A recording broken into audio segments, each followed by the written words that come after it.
Sailors, what's the weirdest/creepiest thing you've seen at sea?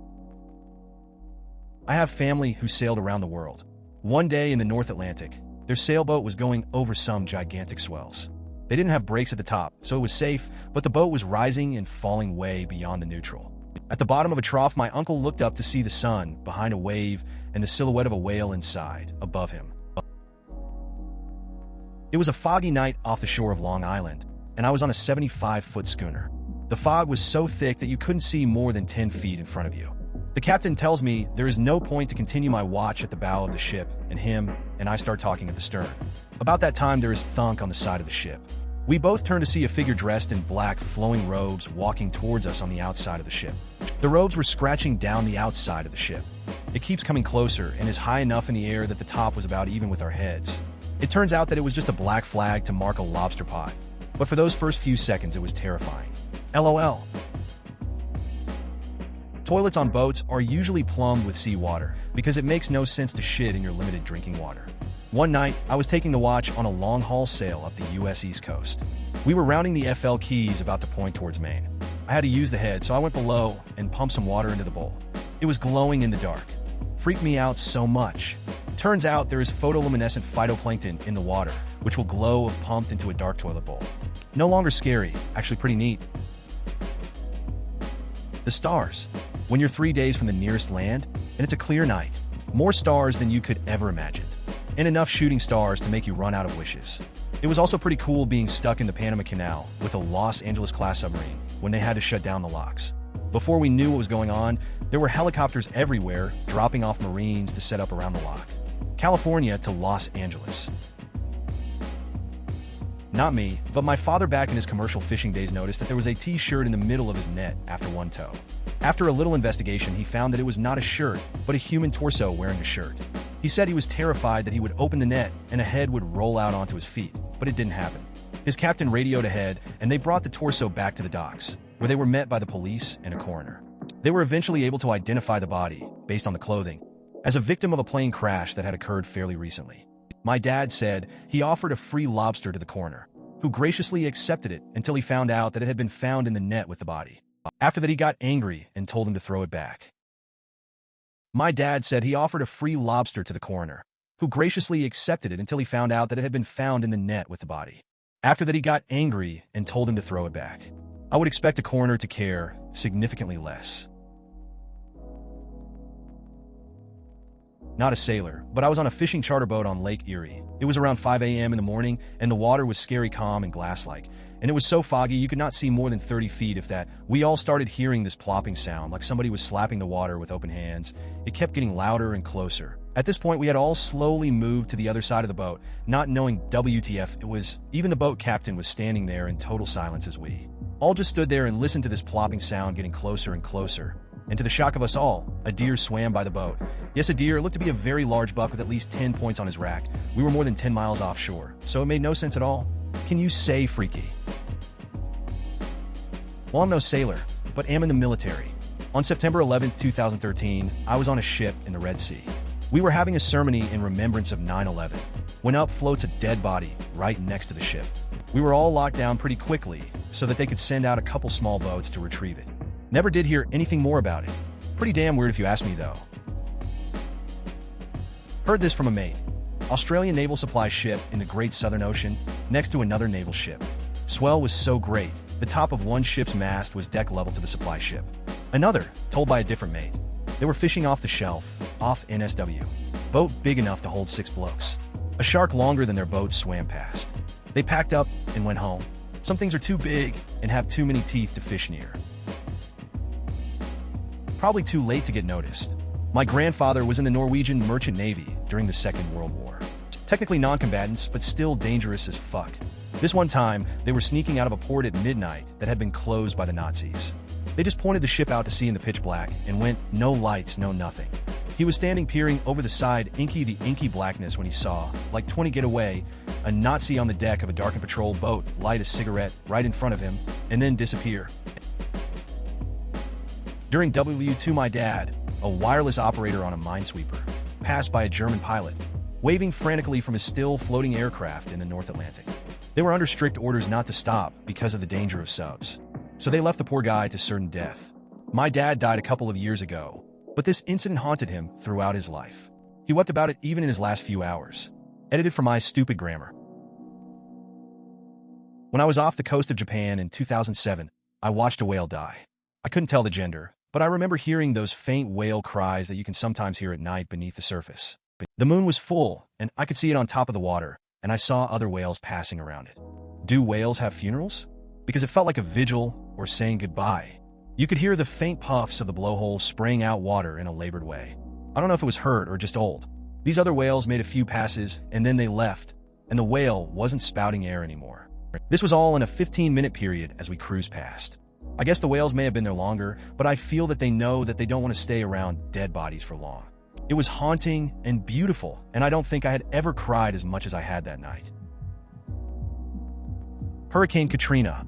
We followed it down to provide aid for what everyone knew was going to be a disaster. It was as if the world had split in two.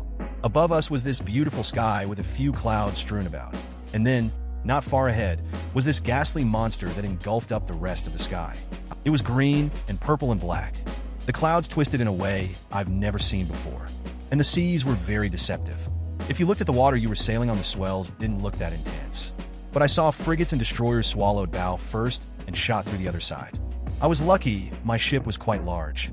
Even we were getting pelted on the 0.5 level of a supply ship, TIFU, and there were forget ever walking in a straight line. Most of the time you'd be walking on the deck one moment, and then the bulkhead wall the next.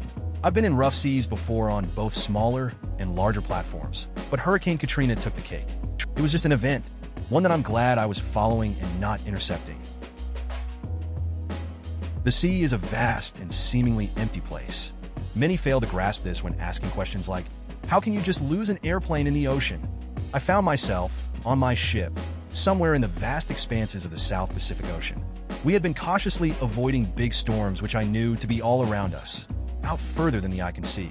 Although our local ocean area was calm and peaceful. I was on watch when I noticed something out there in the distance bobbing along that I had never seen before, especially this far from land. As I got closer, I identified what was clearly a makeshift raft, made from lashed-together bamboo, with a snapped mast and an empty cooler moored to the deck. Upon this raft was not a soul. The chances of coming across a raft to begin with are small enough in that part of the ocean. Thinking about the persons who once sailed that raft, why they sailed, and how they met their fate, that was what creeped me out. While traveling between Key West, Florida, and Norfolk, Virginia, roughly near Miami, our lookout called away a ship at 090. We got on our radar, range of 80 miles, and there wasn't a thing on it. A few of us went up to the crow's nest and used the mounted binoculars to look out there, and a WW2-style battleship could be hazily seen on the horizon. No evidence of it whatsoever would present itself on the radar. Pretty creepy. I was in Angola surveying a 5 wide corridor in preparation for the installation of a pipeline. We stumble upon this foot-long, cylindrical item. Lots of head-scratching later, the client requests that it be relocated out of the corridor. The ROV moves in and inspects the item closer. Tinkan? Compressed air bottle? Ordnance? ROV carefully picks the item up with its manipulator, then splat. It's only a huge bloody hunk of salami about 1400 m beneath the surface. Wasn't expecting that. Other finds include a twin-drum washing machine and a toilet seat. My uncle runs a charter fishing boat. He loves telling the story about how he was out in the ocean on his boat at night, and there was this beautiful woman floating in a raft unconscious. He and my cousin pulled her aboard, and she began to regain consciousness, and she was really drunk. Apparently, she ended up being on a party boat earlier, and everyone just thought she was being too annoying. So to get rid of her, they just put her on a raft and sent her off. Finally, somewhere I can tell this story. Quite possibly the strangest thing I have ever seen in my life. It was about 2 a.m. in the middle of the Atlantic and very dark with no moon. As I was walking up to the bow of our sailboat to inspect the sails, I saw a faint glow in the water a long way off. I stared at the glow a long time before I realized there were actually two glowing objects moving quickly underwater, on a collision course with our boat. Immediately, I thought it was some submarine or torpedo about to ram our boat. But then the glowing shapes came right alongside the boat, perhaps a foot underwater. They were two ghostly blue dolphins, glowing brightly and so vivid and close in the clear water. I immediately realized the dolphins were being illuminated by bioluminescent plankton, but the sight was surreal. I watched them play in our bow wave for a while, imagining sailors of the past witnessing these eerie dolphin spirits and how mind-blowing that must have been. Not my story, but my dad's. He was in the Navy on an oiler in the first Gulf War.